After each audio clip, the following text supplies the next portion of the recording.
ভোটের বাদ্যি বাজতেই আমরা বেরিয়ে পড়েছি জেলায় জেলায়।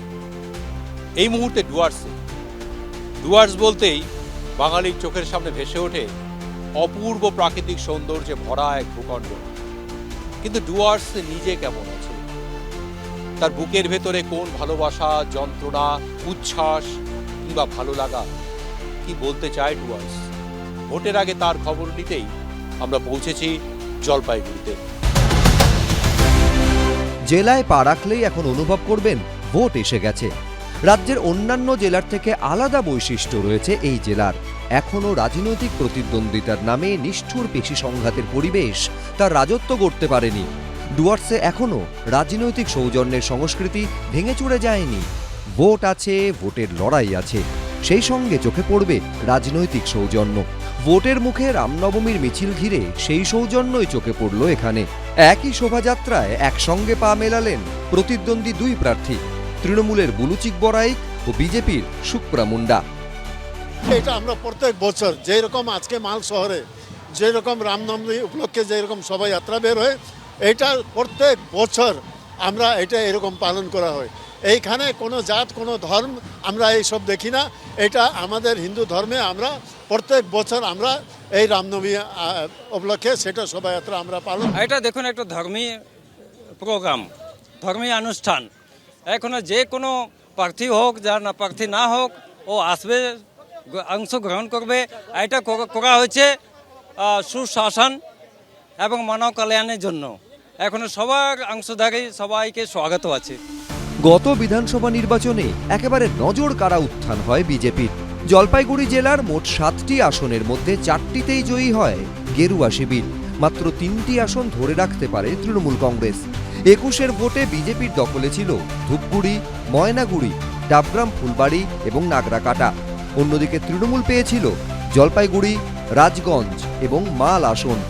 এবারের নির্বাচনী প্রতিদ্বন্দ্বিতায় 4-3 এগিয়ে থেকে লড়াইয়ে নেমেছে তৃণমূল কংগ্রেস।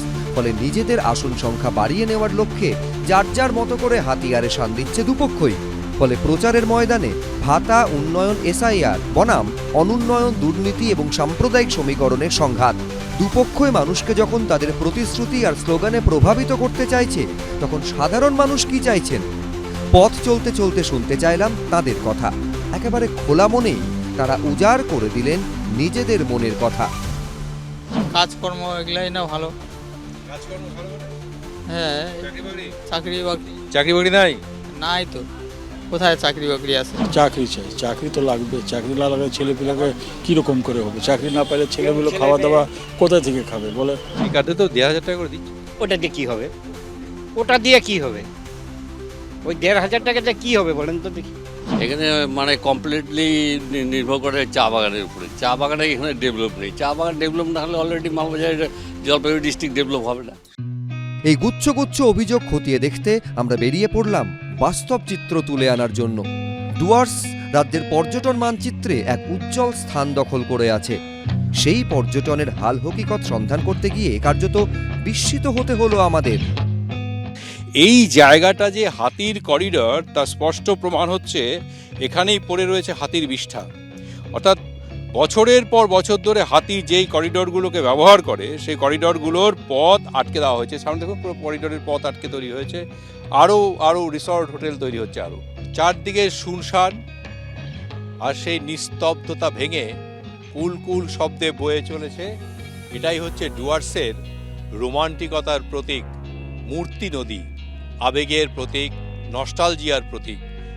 এই মূর্তি নদীর গা ঘেঁষে তৈরি হচ্ছে রিসর্ট। দেখুন, প্রায় নদীকে গ্রাস করতে চলেছে এরা।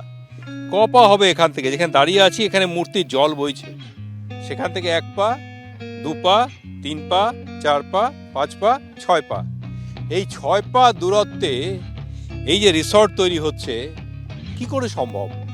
এই চাপড়ামারি জঙ্গল থেকে খড়িয়াবন্দর জঙ্গলে যাতায়াতে দীর্ঘ 50-60 বছর থেকে এই রাস্তায় হাতি মানে করিডোর হিসাবে ব্যবহার করত। এখন দেখা যাচ্ছে ইদানিংকালে প্রচুর রিসোর্ট হওয়াতে এই রিসোর্টের পিছনেও প্রচুর রিসোর্ট হচ্ছে। তার ফলে হাতিরা বাধাপ্রাপ্ত হয়ে গ্রামের ভিতরে ঢুকছে এবং গ্রামের ভিতরে নিরীহ মানুষদের ঘরবাড়ি ভাঙচুর করছে। এটা খুব দুঃখজনক ব্যাপার। সরকারকে বললেও সরকার কোনো এই ব্যাপারে কোনো পদক্ষেপ নিচ্ছে না। সাধারণ মানুষের অভিযোগ, এখানে রাস্তার দুপাশে জঙ্গল ঘন মনে হলেও ভেতরে চলছে ব্যাপক বৃক্ষ নিধন। গত কয়েক বছর ধরে যেটা বাড়াবাড়ির পর্যায়ে। এখানে বনরক্ষী বাহিনী আছে, কিন্তু গাছ রক্ষা হচ্ছে না। যেখানে সংরক্ষিত বনাঞ্চলে এই শাল কাঠ বা সেগুন কাঠ কাটার কোনো নিয়ম নেই, কিন্তু বন দপ্তর কীভাবে যে কাটলো, শিবসু এলাকা থেকেই এই গাছগুলিকে কেটে এখানে জমা করা হয়েছে এবং ধীরে ধীরে বিক্রি করা হচ্ছে।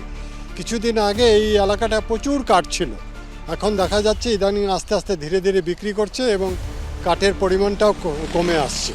গাছের পরিমাণ কমছে, হ্যাঁ, গাছেরও পরিমাণ তো কমেইছে, মানে জঙ্গলটা হালকা হচ্ছে, জঙ্গলটা হালকা হয়ে যাচ্ছে। এক জায়গায় প্রচুর কাঠ ঢাই করে রাখা হয়েছে, একদম প্রচুর কাঠ। এইগুলো কেটে কেটে কেটে কেটে বন সাফ নিয়ে চলে যাচ্ছে, কিছু করার নেই। দিনের পর দিন একই জিনিস চলছে, ভেতর দিয়ে চলে যাচ্ছে সব। বন অলরেডি নষ্ট হয়ে গেছে, নাহলে হাতি রাস্তায় চলে আসে। জঙ্গল খালি হচ্ছে, ফলে হাতি হারাচ্ছে তাদের আস্তানা। সম্প্রতি আস্তানা হারিয়ে হাতির লোকালয়ে ঢুকে পড়ার ঘটনা বেড়েছে ব্যাপক হারে। একদিকে হাতির করিডোর আটকে নির্মাণ, আর অন্যদিকে জঙ্গল ধ্বংসের পরিণতি ভুগতে হচ্ছে সাধারণ মানুষকে। এই চারদিকে এত হোটেল রিসর্ট, এগুলো কবে থেকে দেখছেন আপনি এখানে? এখানে 2006 থেকে বাধা কখনো কখনো বাধা দেয়, বাধা দেওয়ার পরে আরও চালু হয়ে যায়। ওইটাই তো, বাধা দিলেও তো বাধা মানি না। 1 কিলোমিটার দূরে থেকে বলে ফরেস্ট থেকে 1 কিলোমিটার দূরে থেকে বলে রিসোর্ট হবে, এখন বলে সামনে হচ্ছে, নদীর সাইডে হচ্ছে রিসোর্ট। তো লোকে বলছে যে হাতি আসা যাওয়ার রাস্তা বন্ধ করে দিয়ে এই রিসর্ট হচ্ছে বলে হাতি যাওয়ার জায়গা না পেয়ে হাতি বস্তিতে ঢুকে গেছে, অ্যাটাক করে দিচ্ছে। হ্যাঁ, আছে তো বস্তিতে, দিনে দিনে বাড়তেছে কিন্তু আর কমতেছে না। মানে হাতি এখন সব বস্তিতে ঢুকে পড়ে। হ্যাঁ, সব বস্তিতে ঢুকে পড়ে। চালসার রেঞ্জার অশেষ পাল জানিয়েছেন, গাছ চুরির কোনো অভিযোগ আসেনি, অভিযোগ এলে তদন্ত করে দেখা হবে। পর্যটন এই জেলায় আর্থিক সমৃদ্ধির সবচেয়ে বড় যোগান, অথচ এই পর্যটনই আজ প্রশ্নচিহ্নের মুখে। কিন্তু পকেট মোটা হচ্ছে লুটেরাদের। এখানে দিনের আলোয় চলছে প্রাকৃতিক সম্পদের লুট, শুধু জঙ্গলে নয়, উজাড় হয়ে যাচ্ছে নদীর বুক। বালি পাথর লুটের কারবার এতটাই রমরম করে চলছে যা নিজের চোখে না দেখলে বিশ্বাস হওয়ার নয়। সকাল থেকে লাইন দিয়ে ট্রাক্টর বোঝাই হয়ে যাচ্ছে বালি আর পাথর। নেওড়া নদীর বিস্তীর্ণ দুপারে এখানে এই লুটের কারবার। এই এলাকাকে মানুষ এখন চেনে বালুচিস্তান নামে। এইটা কোথা থেকে নিয়ে আসছেন আপনারা? নদী থেকে। কোন নদী? এটা হচ্ছে নেওড়া। ডেলি ক গাড়ি করে পাথর তোলো তোমরা? হ্যাঁ, 4-5 গাড়ি। হ্যাঁ, 4-5 গাড়ি। 4-5 গাড়ি তুলতে হলে রাস্তায় কেউ আটকায় না? তুমি যে তুলে নিয়ে চলে এলে, পুলিশ আটকায়। তো পুলিশ আটকালে কি বলো? মালিক বলে ওদেরকে, কি বলে এখন কি বল, তোমরা কোনো পয়সা করে দাও না?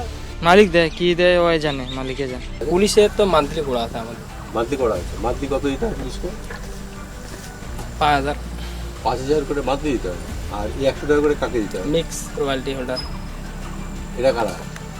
যে রয়্যালটি দেয়। মালবাজার থানার আইসি সৌম্যজিৎ মল্লিক বলেন, এখন কোনো বিষয়ে মন্তব্য করব না, যা বলার তা ঊর্ধ্বতন কর্তৃপক্ষ বলবে। জলপাইগুড়ির পুলিশ সুপার অমরনাথ কে পুলিশের টাকা নেওয়ার বিষয়ে কোনো প্রতিক্রিয়া দিতে চাননি। জলপাইগুড়ি জেলায় কর্মসংস্থানের সবচেয়ে বড় উৎসই হলো চা। সেই চা বাগানগুলি ক্রমশ জড়িয়ে পড়ছে বিপর্যয়ের বেড়াজালে। যত দিন গড়াচ্ছে ততই লাফিয়ে লাফিয়ে বাড়ছে বন্ধ চা বাগানের সংখ্যা। তেমনি সদ্য বন্ধ হয়ে যাওয়া একটি চা বাগানে ঢুকলাম আমরা পৌঁছেছি জলপাইগুড়ির কিলকোট চা বাগানে। খুব দুঃখজনকভাবে অতি সম্প্রতি বন্ধ হয়ে গেল এই কিলকোট চা বাগান। একাধিকবার এই বাগানের মালিকানা হাতবদল হয়েছে।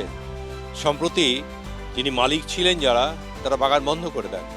তারপর শ্রমিকরা বাধ্য হয়ে এই বাগানের দায়িত্ব নিজেদের হাতে তুলে নিয়েছে। अभी हम लोग ही चला रहे हैं, पति को करके। लेबर लोग चला रहा है। हाँ, 9 तारीख का पेमेंट हुआ, उस समय साहब बोला कि पेमेंट लाने जा रहा हूँ बोला, और पेमेंट लाके गया और नहीं भी आया। तो पता उठा रहे हैं, तो पैसा कौन दे रहा है? यहाँ का जो लीडर सब है वही सब हम लोग का कर रहा है, वही सब दे रहा है। लीडर मतलब जो लेबर लीडर है, चार श्रमिक का जो लेता है, इन लोगों ने मिल के सब लेबर भी मिलकर ये सब कर रहे हैं। हम लोग का मालिक तो 1 महीना का तलब नहीं दिया है अभी, और भाग गया वो लोग। हम लोग अभी कच्चा पत्ते बिक्री कर रहे हैं खुद से, कंपनी नहीं चला रहा है अभी। तो अभी जैसे चल रहा है वो चल रहे हैं, कोई दिक्कत है क्या? नहीं है, कोई दिक्कत नहीं। ठीक है। हम लोग जी यही ऐसे ही करके हम लोग चलाएंगे। একদিকে সম্পদ লুট, সম্পদ ধ্বংস, আর অন্যদিকে কর্মসংস্থান সংকুচিত হওয়ার আক্ষেপ আর কান্না। এখন সবই ধামাচাপা পড়ে যাচ্ছে রাজনৈতিক প্রচারের ঢক্কা নিনাদের সামনে। যখন ধর্মীয় আবেগ উচ্ছ্বাসকে ইভিএম পর্যন্ত টেনে নিয়ে যেতে উন্মাদনায় পা মিলিয়েছেন রাজনৈতিক প্রতিদ্বন্দ্বীরা, তখন এক টুকরো রুটির জন্য চলছে সাধারণ মানুষের জীবনপণ লড়াই। তাদের কান্না চাপা পড়ে যাচ্ছে শোভাযাত্রার উদ্দাম কারানাকারার আওয়াজের নিচে। রাজনৈতিক যুদ্ধের ময়দানে যুযুধান দুই পক্ষ ধর্মীয় আবেগের বন্ধনে হাত ধরাধরি করে তারা রওনা হলেন, একই সঙ্গে এগিয়ে চললেন শোভাযাত্রা নিয়ে। আর পেছনে পড়ে রইল মানুষের সেই কণ্ঠস্বর, প্রাকৃতিক সম্পদ লুট, কর্মসংস্থান, বন্ধ চা বাগানের মতো বিষয়গুলো, যেগুলো আগামী দিনেও হয়তো পড়ে থাকবে সমাধানের অপেক্ষায়। জলপাইগুড়ি থেকে ক্যামেরায় উজ্জ্বল ঘোষের সঙ্গে দীপক ঘোষ, এবিপি আনন্দ। এবিপি আনন্দ, এগিয়ে থাকে, এগিয়ে রাখে।